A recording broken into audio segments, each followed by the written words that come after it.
Is there something going on with the Washington Commanders?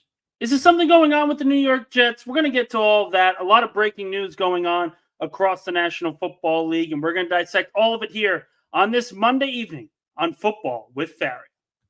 It's time for Football with Faria. You got to get the offense right, and you got to be able to be aggressive. They put up 14 against the secondary. That is driving me up a freaking wall right now.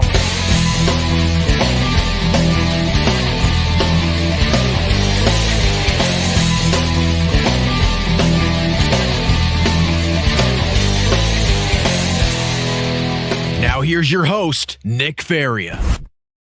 All right, welcome everybody. You can join on this Monday evening. Let's see if we can increase the volume here on my mic so I can hear myself. How's everyone doing? Monday afternoon after the Senior Bowl. The Super Bowl is less than a week away. A lot of things to talk about, a lot of things going on, rumors running rampant. Senior Bowl, people are in love with certain prospects.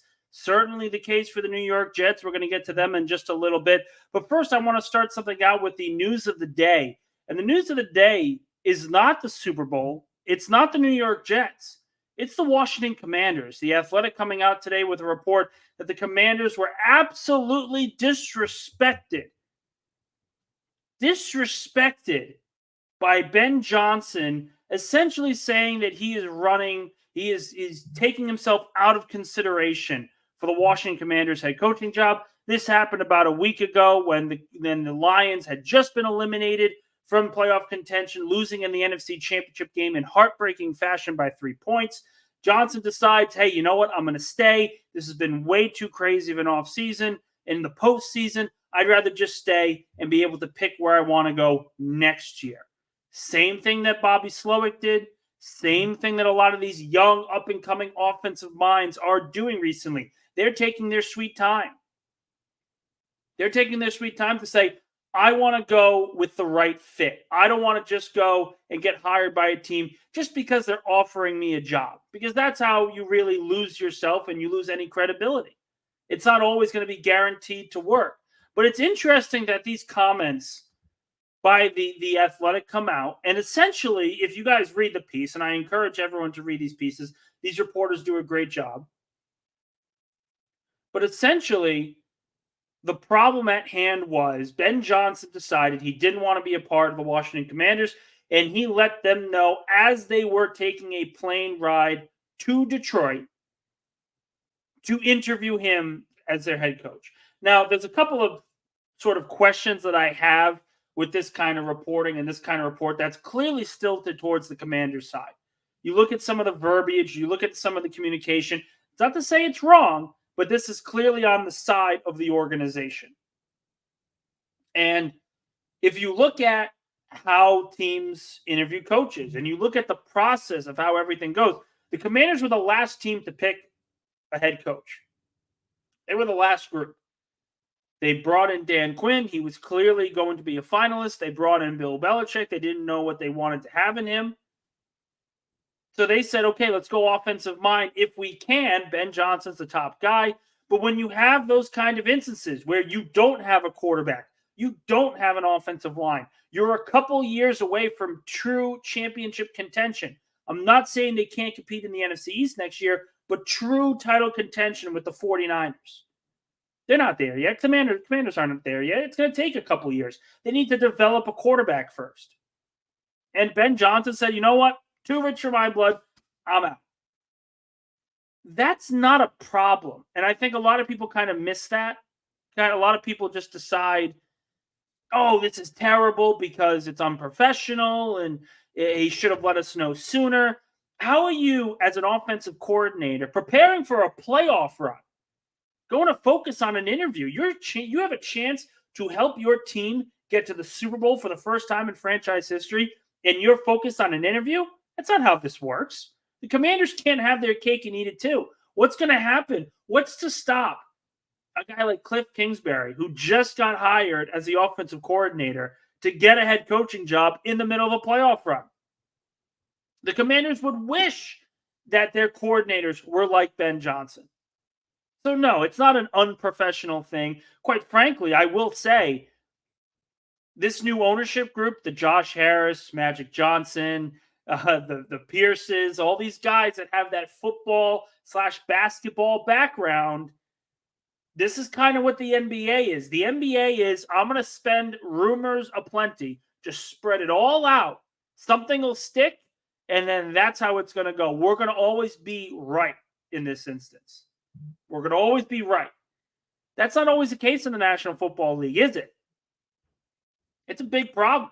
And the Commanders, no, this is not even close to saying that this is as bad as anything Daniel Snyder did, because they are already being run at least a little bit better than Daniel Snyder. But when you have your first coaching cycle, your first coaching interviews marred by controversy because you didn't like how the coaches were interviewing, what does that say about your ownership group right off the bat? What does that say? It's not a very good thing. And it's not to say that being last to hire a head coach is the wrong thing. We have seen in NFL history, the teams that have the last hire usually get it right. Look at the Indianapolis Colts last year with Shane Steichen. They waited for the Philadelphia Eagles to play their Super Bowl, and then they grabbed the offensive coordinator. They almost made it to the playoffs this year. So it's not terrible to be last in your head coaching process. It's terrible to say, hey, we didn't get the guy we want, so let's do everything on our power to trash him on the way out. Because that's essentially what happened here. The Commanders were upset because Ben Johnson said no, and he said no late in the process because he is late in the process. He's an offensive coordinator of one of the last 4 teams in the NFL. That's not Ben Johnson's fault. That's not the Commanders' fault. But how they respond is their fault. And the Commanders responded very, very poorly. Very, very, very poorly. That piece from The Athletic today, nothing more to me. It's a big problem. It's a big problem. And it could be bigger because if you're going to be a team like the Commanders where every time you don't get the guy you want and you're going to trash him, how are you going to get any of the top coaching candidates in the future? How's that going to happen? If your ownership group is already trashing head coaches, what's to stop them from trashing quarterbacks? Why would Caleb Williams or Drake May want to come there in the first place? You got to be professional. You got to have a nurturing professional environment for these young quarterbacks. And if you don't, you are severely behind the 8 ball. Severely behind. We're going to get to the Jets in a little bit, but they're the prime example. They hire Robert Saleh, a defensive-minded coach, and they draft a quarterback with a 2nd overall pick. They have all these young guys around him, so he can't have a legitimate veteran to learn from. That's kind of what the Commanders are doing now. They hired Dan Quinn as a last resort. There were plenty of other offensive minds available. Now you bring in Cliff Kingsbury, who, yes, he's had some NFL success, but not a lot. That offense has been nothing to look at and say, ooh, this is a good one. Particularly, listen, he had DeAndre Hopkins and Kyler Murray, 2 really good players. Hopkins is clear on his way to a Hall of Fame career. And he couldn't win a playoff game with him. That's not, Murray or all these other guys. Maybe Kingsbury's offense isn't just worthy enough to be in the NFL. Maybe it's just the case. It's the one thing that I look at when you have a team like the Commanders, who for decades were just completely bombarded by controversy. And the first hiring cycle of this new regime is because it brings a new controversy because the ownership group said, you know what? You stink because you didn't want to be coached with us. You didn't take the job. And you told us late in the process, even though we were late in the process. It's not Ben Johnson's fault that the Lions got to the NFC title game. It's not Ben Johnson's fault that the Commanders for decades have been a horribly run organization, and the first time they have any sense of relevance of trying to be a stable group, they trash the coach that didn't want to be there. Bad look. It's a bad look. And this isn't to deny any of the reporting. Ben Johnson probably told them on the plane. But that was, Monday? Tuesday? A couple days after they had just lost the NFC Championship game? The schedule doesn't fit, and it's not Ben Johnson's fault that the schedule doesn't fit. It's just a matter of fact. How the Commanders respond, though, has been very disheartening and clear proof the more things change, the more things stay the same in the nation's capital. Again, Football with Faria here. I'm Nick Faria. Thank you guys so much for listening in. You guys got any questions or comments? Let me know. We got the call-in link in the description on YouTube below. Any likes, shares, what's the other one? Subscriptions, all of that is highly, highly thankful. Very thankful for all of you that tune in on this Monday afternoon. Bigger news today was obviously Washington, the Commanders, hiring Dan Quinn as their head coach and sort of pushing Ben Johnson out the rearview mirror and complaining about how he responded to things. But he wasn't the only storyline. Commanders and Ben Johnson not the only storyline here this Monday. The Senior Bowl happened on Saturday. A lot of big takeaways there. A lot of great things to look at. Listen, I'll tell you, I heard Daniel Jeremiah said it today, where if you are a team that is in desperate need of offensive line help and to try and rebuild the group, this is the draft to do it. You can get 3 different guys in this draft that will fundamentally change the complexion of your unit. Think about that. That's Daniel Jeremiah talking. NFL expert, very good draft analysis, and he is saying, if you need offensive line help, you want to rebuild the group, this is the draft class to do it. Calling all Jet fans. Your problems may be solved. And based on the Senior Bowl, what happened in the Senior Bowl, the Jets are going to be coming out like bandits this draft class. They're going to come out like absolute bandits because there's really no way they could go wrong. There really isn't. If they stay at 10, if the Jets stay at 10 and say, we're going to take the best available offensive lineman available, whether it's Fashanu, whether it's Alt, whether it's Fuaga, any of those 3, we're taking them. That's a plus. That's an A+. Right off the bat, first round, done. You're going to have 3 compensatory picks from free agency last year. Based on all calculations, you're going to get a 6th and 2 7th-round picks. So you're going to have 8 draft selections in this cycle.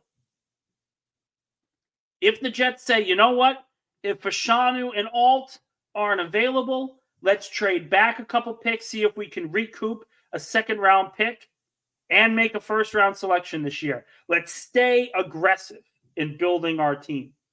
You could get 3 offensive linemen that are really good. Tyler Guyton out of Oklahoma had a very good Senior Bowl.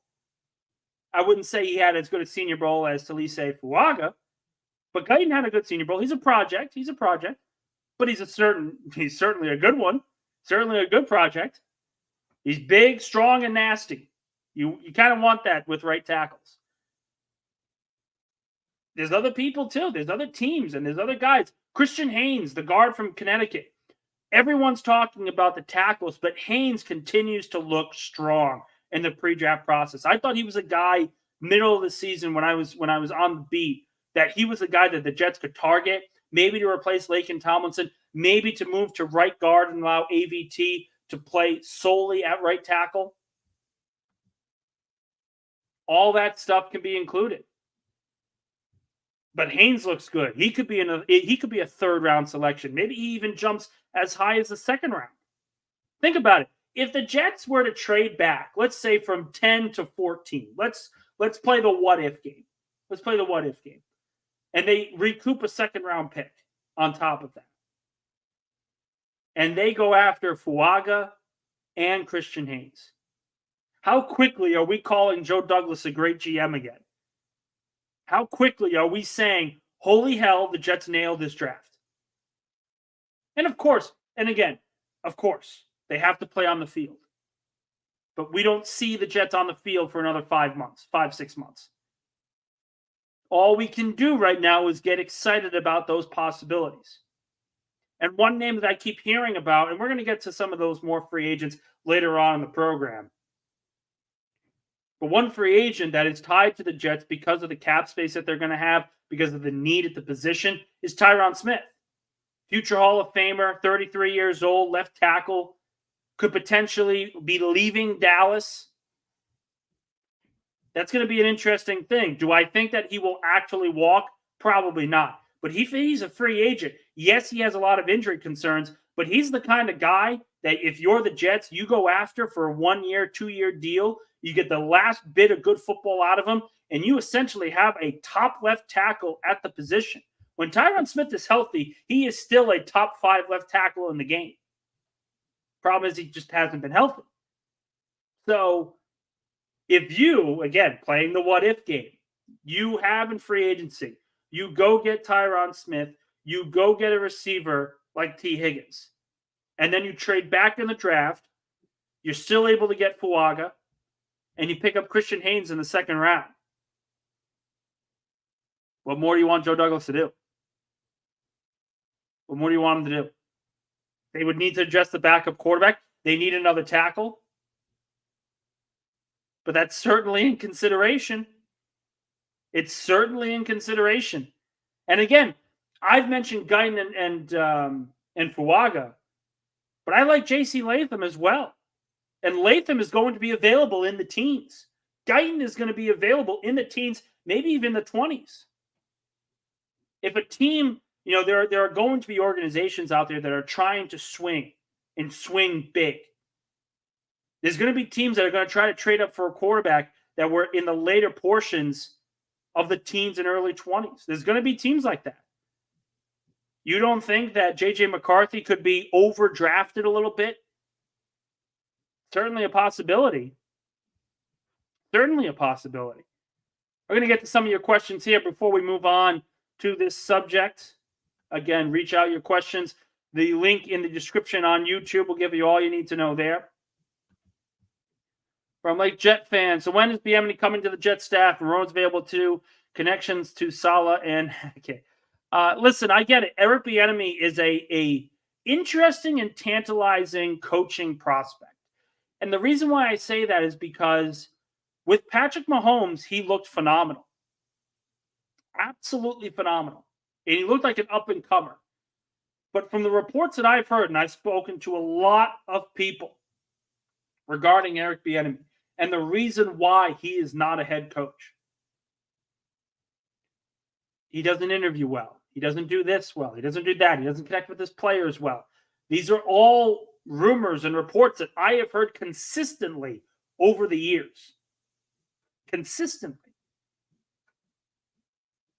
And Bieniemy could bring a new sort of mindset to the Jets offense. And I will say, if the Jets bring him in as sort of that offensive assistant to just be in Nathaniel Hackett's ear, I think it's a great choice. I think it's a great choice. Because that's another new, fresh idea. You have the Andy Reid tree being married to some of the other West Coast offensive styles that Nathaniel Hackett's used to running. That's a wonderful idea if Bieniemy's up for it. I'm sure that he's going to be looking for other things there. Another question from Lake Jet fan. Do you see Jets trading 2025 capital move up in second round of this year? I think it's certainly on the table. Another great question. It's certainly on the table for a number of reasons. Most importantly, we don't know if Joe Douglas is going to be the general manager in 2025. We don't know. And if you're Douglas, your sole purpose is to get the Jets to the playoffs in 2024. That's the sole purpose right now. Because you don't know if you're going to have a job. So you go all in on the 2024 season. And there are certainly pieces here to go all in. Garrett Wilson, Breece Hall, Aaron Rodgers, Sauce Gardner, the linebacking core, the defensive line, even without Bryce Huff, is still a very good unit. So I wouldn't be opposed and I wouldn't be surprised if the Jets try to make some moves by trading away 2025 capital. And another part to this, I kind of mentioned his name already, but with Bryce Huff potentially leaving in free agency, that's going to give you some extra capital to begin with. You can give up a 2025 third-round pick if you know that Huff is going to command big-time money, because you could be getting that pick right back compensatory style. It's certainly up there for consideration. From Allen, I don't think a trade back to 14 will net a second, maybe to pick 18 to Cincinnati. At that point, I'd take JPJ, Fuatanu, or Guyton. Yeah, listen, this is all devil's advocate here. We don't know specifically what they're going to do. We don't know the conversations that they're going to have if they trade back. Do I think a second-round pick moving from 10 to 14 is difficult? Of course it is. There's things that have happened before that have been like that. The Eagles gave up a first and a third-round pick to move up 3 draft selections to get Devontae Smith. That happened 3 years ago. They traded with the Cowboys. They gave them a first and a third. It was essentially a pick swap. But if a third-round pick's going to be enough to move up to 10, the price should probably increase if you're trading from 15 or 16. Just my thought process there. How about from Franco? How many offensive tackles do you predict to go in the first round?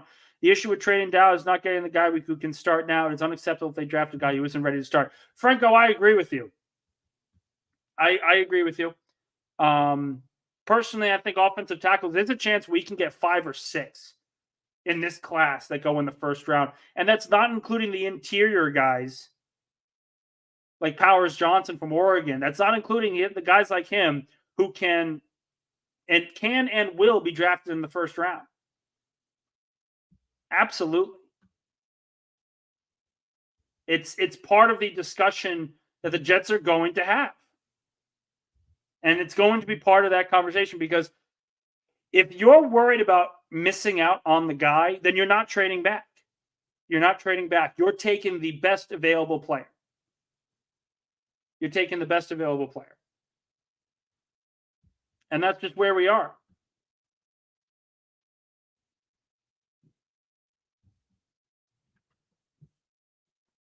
Just how it is. But, it's interesting because we talk about off-season plans, and it seems that the Jets' plans have kind of already been leaked, right? You have Rich Cimini saying that the Jets are enamored with Elise Fuaga. Joe Douglas's camp is already saying they love that guy. So have their plans been leaked? They've already said they're going after a receiver. They're already said they're going to address the backup quarterback room. So have their plans been leaked? Have their draft plans been decided and leaked to this point? Personally, it's not a good thing if they are. If they go out there and get Fuaga, or they're in a position to get him, and another team trades up in front of them to get him, that is a horrific look on Joe Douglas's tenure. And again, this isn't to say that they have. GMs do this all the time. They do it all the time where they'll say they're really, really enamored with the draft pick. Really, really love this kid. And they'll have a chance to draft him, and they'll pass because they're going best available. And they want to protect sort of the real sources in the organization by saying, this is who we want, give us false trail and everything else. Hasn't always happened with the Jets, hasn't always happened with Joe Douglas. But they could very well be giving a smokescreen to teams saying, we love Fuaga, we're going to take him at 10 if he's available. And then let to see a guy like Fashanu or Walt fall in the draft. Certainly consideration. Certainly a question. And I do think that if those plans are leaked, it's a horrific look. Because this happens so many times with the Jets. They have their picks leaked. Everyone knew they were taking Zach Wilson months before the draft was even a thought. Was even a thought. They knew we're taking Zach Wilson. And then allowed other teams to sort of figure out where they wanted to go. The 49ers had a pressure point and a plan of how to trade up for their quarterback. The problem is they didn't know who they were going to take. They traded up to 3 and essentially said, we have no idea who we're going to take. Are we taking Mac Jones? Are we taking Trey Lance? I have no idea. They've been able to move past that. But there you go. You can't have your plans leaked. Because when you have your plans leaked, when you have this process leaked, that's going to be a problem. It's going to be a problem because teams can exploit that and use that to their advantage, as teams have already done. The Jets, no one is going to complain. And I'm one of those people that have said the pick swap to get Aaron Rodgers is nothing. You had to do it. Do you potentially miss out on Broderick Jones? Absolutely. But you have to get that deal because you get Aaron Rodgers in your organization. But because they knew and because they were leaking that they wanted offensive line help, it essentially gave the team like the Patriots a blessing in disguise to say, hey, we'll trade back with Pittsburgh, pick up a couple of draft picks, and we're going to screw the Jets in the process. This is why you can't have your stuff leaked. This is why you can't have draft plans leaked this early. And again, I'm not saying that it's fully the case, but with Rich Cimini coming out there saying essentially Joe Douglas is enamored with Talise Fuaga, that's not a good thing. It's a good thing that they want offensive line help. It's not a good thing that we know about it. Great organizations that maybe fall on hard times, they stay quiet. Hey, we're gonna keep this close to the vest. We're gonna fix this our way. And again, maybe it's because of New York, maybe it's because of the market that we're in, but it's not a good thing that we kind of know what the Jets are doing already. Because we don't even know what free agency is going to hold. They may miss out on Tyron Smith. And whoever they draft in the first round has to play left tackle. They might trade up and say, you know what? We've missed out on Tyron Smith. Let's trade up for Olu Fashanu. Let's trade up for Joe Alt. It's part of the problem. When you leak stuff like this, and it could be a smokescreen, but when you leak stuff like this, it opens up the possibility of teams screwing you in the long run. Kind of what happens. From Allen, who is the most reasonable get for wide receiver 2? Calvin Ridley, Cortland Sutton. I don't think Sutton is going to be realistic for this team just based on everything. I think if you're going to have to trade any resources for a receiver, it's just a matter of time before it blows up in your face. So you're better off just signing a free agent. Listen, when Allen Lazard was signed, 4-year, $44 million deal, everyone looked at the contract and said, yes, it's an overpay. But when you add him to a receiver room with Corey Davis and Garrett Wilson, those are competent guys around him. So that should help him with Aaron Rodgers at quarterback. But then Corey Davis retired. And the pressure was on Allen Lazard to make plays happen, and he just didn't all year. It was one of the worst opening years for a free agent that I've ever seen. Maybe Albert Hainsworth. And Hainsworth made a lot of money for very little production. It was awful. But Lazard really struggled. He really struggled. And part of that was because I think he wasn't really all in once Aaron Rodgers got hurt. If you get a quality number 2 receiver, Calvin Ridley makes a lot of sense. Trying to think who else. I mean, I continue to throw T. Higgins out there because you're going to have enough money for Higgins. And people will say, well, you don't know because the Bengals could franchise him. If you franchise T. Higgins, you're now screwing. The Bengals would screw themselves in the immediate future. They would absolutely screw themselves. Who's going to trade for a receiver making $20, $25 million? You'd have to give up quality capital, and you still have to give him a long-term deal. It wouldn't make any sense. And we also hear Jamar Chase, we talked about this on many shows, when Jamar Chase in the locker room says, I want my contract now. To hell with Higgins. I want my contract now. That's not a sign that the Bengals are prepared to give the money to T. Higgins. But even then, again, let's play devil's advocate. T. Higgins off the board. Devontae Adams not being traded. Mike Evans going back to Tampa. You've got Calvin Ridley as a free agent. Quality guy, not a number 1, but a solid number 2. What about Tyler Boyd? This is the name that I kept bringing up a couple times. He's not really a wide receiver. He's more of just an all-around sort of weapon, but Jamal Agnew. Agnew's the kind of guy that Jacksonville has utilized tremendously, both out of the backfield and in the receiving room. Essentially because they didn't have a number 2 option because they were dealing with some injuries this year. But he's the kind of guy that you have to game plan for and against. He's a quality special teamer. He's not going to cost $20 million. The Jets could go out there and pay bargain pricing for a guy like Jamal Agnew, who's a weapon, who's going to get you 15 yards per touch, and then draft a receiver in the later round to sort of develop. The kind of guy that I'm thinking of is, of course, Ladd McConkey. But Ladd McConkey out of the slot with Jamal Agnew, that's a kind of double weapon there in the slot that could really help you. And I'm not saying that if the Jets were to target both of them and that's it from the receiving room, that this receiving core is going to be fantastic. What I am saying is you need competent guys that can catch the football outside of Garrett Wilson. They don't have that right now. You can't trust the development of undrafted free agents, particularly on the offensive side of the ball. The Jets have gotten really lucky. They've gotten really, really lucky with their undrafted free agents because they know how to develop them on the defensive side. They know how to get the best out of those kind of guys. Can't really say that about the offense. Xavier Gibson had a couple of sparks. I like what I saw from Jason Brownlee in training camp, but that's not enough. You're better off essentially saying, hey, let's spend a lot of money on a number 2.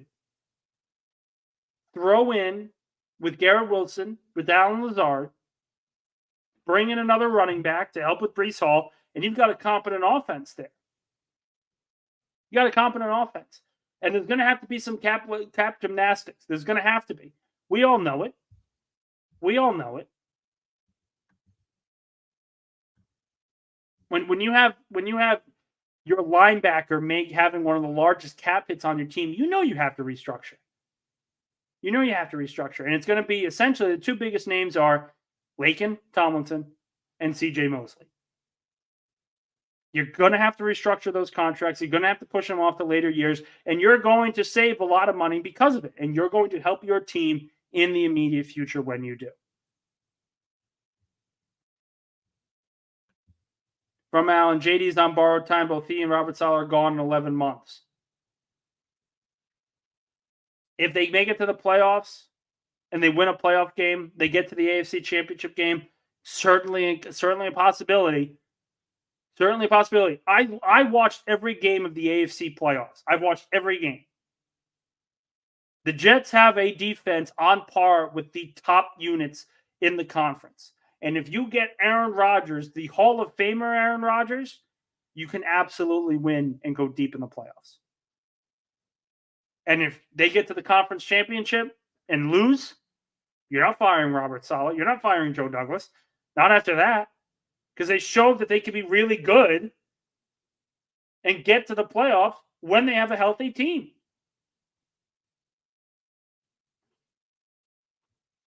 Just the way it is.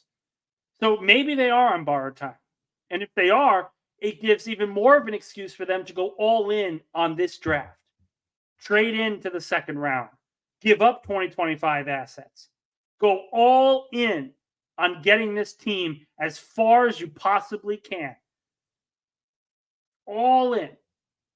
Make sure everyone's healthy. Have smaller preseason. Have smaller training camps. Don't go all out in training camp warm-ups. Focus solely on the games. Maybe that's the case. Maybe that's the case.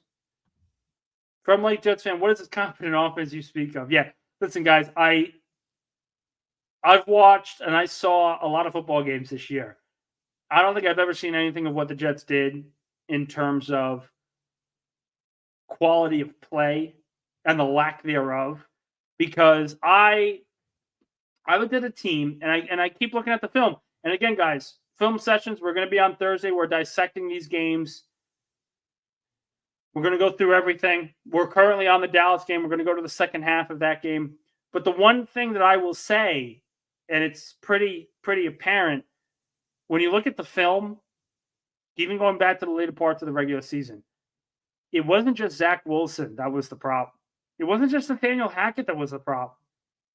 Injuries played a part. Ineffective play from good players played a part. There were times that Garrett Wilson was not helping the team out.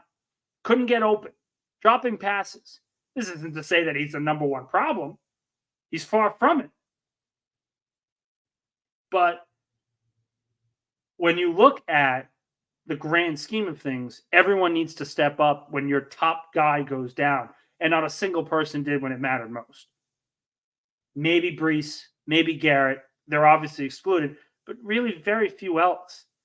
And I don't blame Zach Wilson for that. I can't blame Nathaniel Hackett solely for that. It's a mesh of problems that have to be fixed.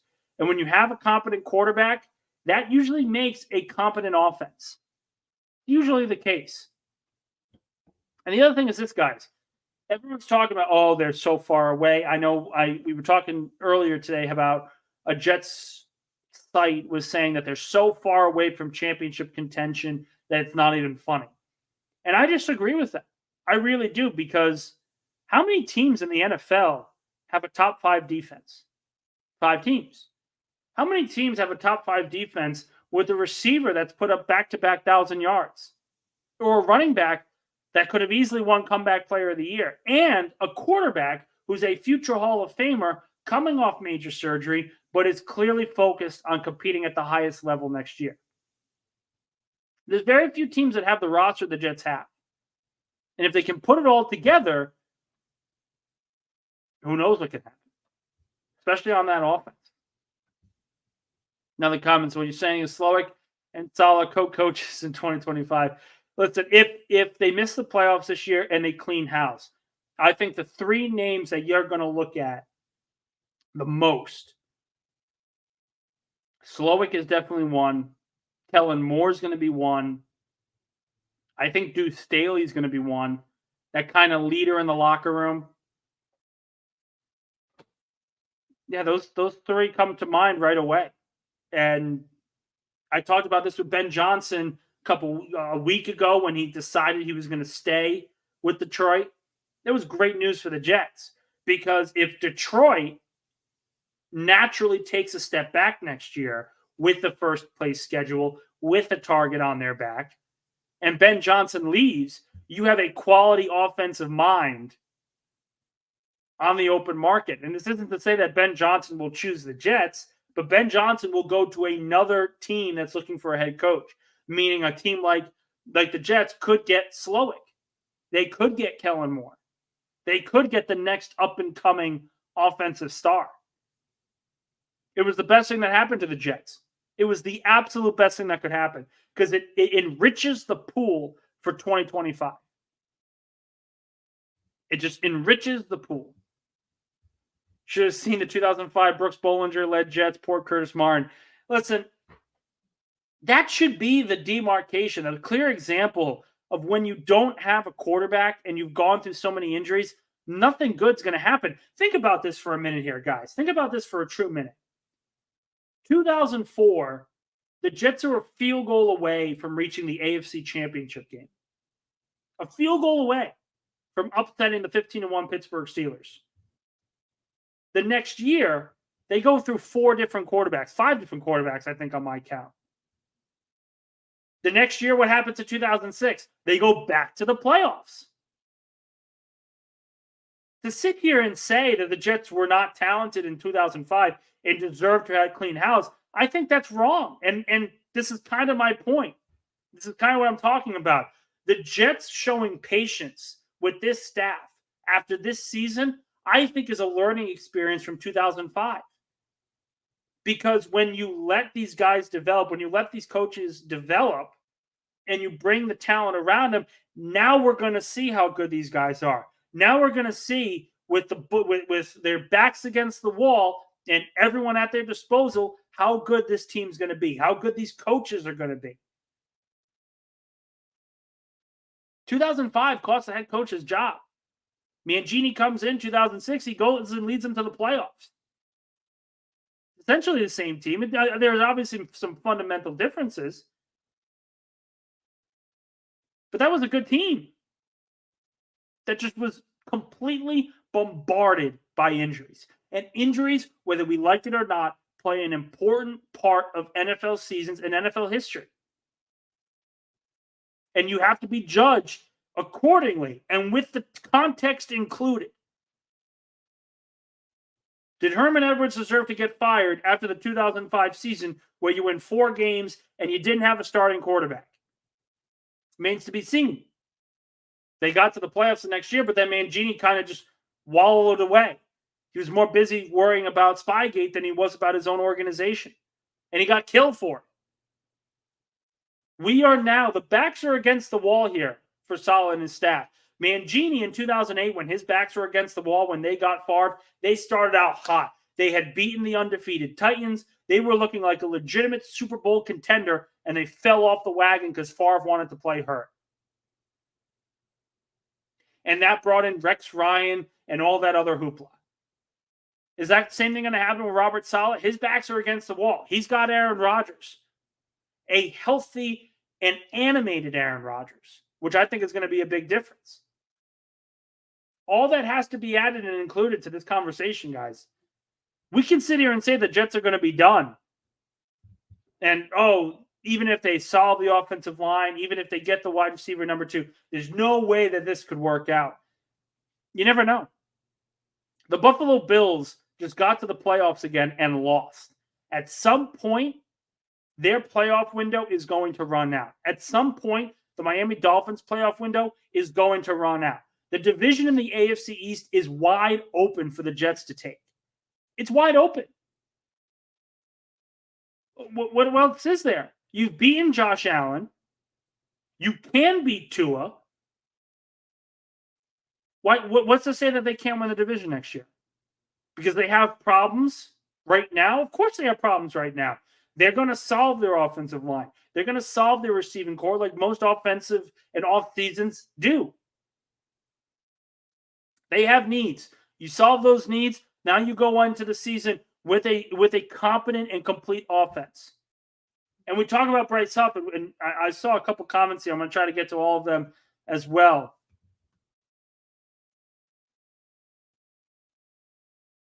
But if you look and you see teams like the Jets, and not even really teams like the Jets, but if you look at teams around the NFL, what's to stop them from really producing at a high level? The Vikings went 7-10, and they had Kirk Cousins for the first half of the year. And they went 7-10. The Falcons have a great roster, and they went 7-10. They're all essentially the same group. Teams that were really talented but didn't have a quarterback. In the sense of the Vikings, a team that just got hurt by injuries. But they didn't start out well at all last year, did they? Not always the case. Not always the case. Just something to consider for you Jet fans out there. You guys think that it's going to be end of the world and all these other stuff and the draft and all this.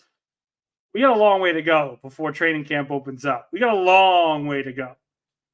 And luckily for Jet fans, there's a lot here to dissect. There's a lot here to look at. And they're going to have a lot of cap space to improve the roster. Get them to where they need to be when camp starts. The schedule is a little lighter this year. You're not going to have to go through the Chiefs or the Eagles for that matter, or the Cowboys. You're going to have a third-place schedule, and it's going to set you up nicely. Third-place schedules, they're kind of what gets you to where you need to be. It's just a matter of fact. Just a matter of fact. How many teams out there are you going to take over the Jets when Aaron Rodgers is fully healthy? I have 6. Half of them are from the NFC. The Jets can absolutely compete next year with offensive line help, a number 2 wide receiver taken, and a backup quarterback. Bryce Huff can leave. Guys, we talked about this. As great as Bryce Huff is, and you want him here long term, if he walks and Will McDonald steps up and produces at a very high level, and you get a 3rd-round compensatory pick for him, guess what? Now you have 2 edge rushers, 2 really good edge rushers on rookie contracts. That's huge. Absolutely astronomically huge. And yes, you're going to have to pay Garrett Wilson, and you're going to have to pay Sauce Gardner, and you're going to have to pay all these guys in a couple years. But that's when you draft a quarterback again, and you reset the 5-year window. You're essentially doing what the San Francisco 49ers did. Build the roster, figure out the quarterback position as we go along. The 49ers have Brock Purdy under contract for 3 more years before they have to give him a mega deal. And when they do, if they do, they're going to have to let go of some of these great players. Whether it's Fred Warner, whether it's Debo, whether it's McCaffrey, all these other guys, they're going to have to make a decision on them. But the Jets are in a very good sweet spot where if they can just produce in 2024, if they can just get to the playoffs and win a game or two, they're set up beautifully. Aaron Rodgers is going to retire when you give out the mega extensions to Brees, to Garrett, to Sauce, to Jermaine Johnson. And now you're sitting here pretty with a rookie quarterback or a young quarterback on a rookie deal where he's growing and competing at a high level for years to come. This team is set up nicely. And to say they aren't, I think, is just not correct. It's not correct. I don't like the fact that their offseason plans have been leaked out or somewhat. I don't like the fact that some of these problems about Robert Saleh and these anonymous sources continue. But give me Aaron Rodgers for a year or two with a young team as they grow and then bowing out to a young quarterback than any other team that's trying to do it the other way. The Jets tried it the other way with Zach Wilson. Have a young quarterback and build a team around him as they're going on and as they're growing. But the team was so good right away. The young players around Zach were so good right away. It essentially stalled their own growth. That's essentially what happened. Wilson wasn't improving fast enough. The team around him was. So they had to go get a guy like Aaron Rodgers. This doesn't happen all the time, guys. You don't just miss on a quarterback and you're still able to get a top 5 all-time quarterback and play at a high level. The last season didn't go so well because of injuries, but as we learned from 2005, the 2005 season happened. The very next year, they were in the playoffs. The very next year, because that team was really, really good. They got to the divisional round in 2002. They got to the divisional round in 2004. They got to the playoffs in 2006. Conference championships in 2009 and 2010. That was a really good era of Jets football. It's just a matter of finding the right quarterback to do that and getting healthy enough to get to that point. And they certainly can in 2024 if they're healthy enough. And that's my parting words here for today. Thank you guys so much for joining on. For you Jet fans out there, keep the peace. Make sure everyone remembers it's a long off season. Training camp hasn't started. Free agency hasn't even begun. And we're already talking about what could potentially happen in 2024. Breathe, relax. We got a long way to go. So I'll see you guys tomorrow. Throughout the week, we'll try to get some more guests on. We tried to have one today. Unfortunately, it couldn't work out. But keep the faith.